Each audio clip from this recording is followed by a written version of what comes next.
مجھے ذرا سا یہ بتائیں کہ جو پاکستان میں آپ کہتے ہیں کہ جو پاکستان میں تشدد کی جو خبریں آئیں اس کے بعد جو پیمز کی رپورٹ آئی، لیکن جو کینیا کی رپورٹ آئی وہ اس کے برعکس ہے، اور وہ جو تصاویر جاری کی گئیں وہ بھی شاید آپ کی معلومات کے مطابق درست نہیں ہیں، لیکن جو آیا گیا ان پکچرز میں، ان ویژولز میں، جویریہ ظاہر ان کی وائف ہیں، وہ کہتی ہیں کہ میں اس کو پہچان سکتی ہوں کیونکہ ان کے ہاتھ پہ ایک مول تھا، تل تھا جس سے، تو پھر آپ یہ کن شواہد کی بنا پر یہ بات کر رہے ہیں کہ جی یہ رپورٹس غلط ہیں یا وہ تصاویر غلط ہیں؟ تو کینیا کی رپورٹ میں تشدد نہیں ہوا اس کے مطابق؟ دیکھیں نادیہ، بہت شکریہ اس حوالے سے مجھے موقع دینے کا۔ اس میں دو تین باتیں سمجھنے کی ضرورت ہے۔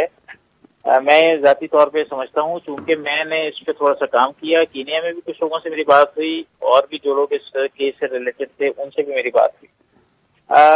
جو تشدد کے حوالے سے پاکستانی میڈیا میں چیزیں آ رہی ہیں، بنیادی طور پہ میں یہ سمجھتا ہوں کہ وہ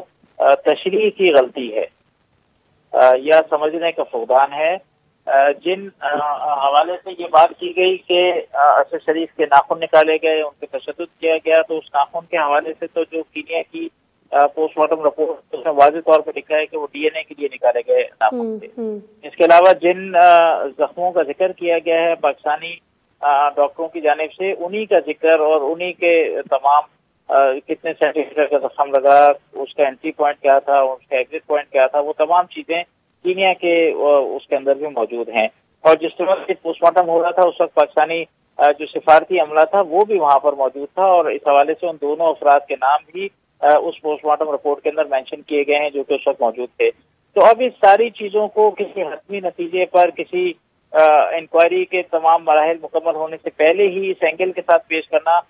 میرا خیال ہے کہ درست ٹھیک ہے۔ تھینک یو ویری مچ عارف محمود صاحب۔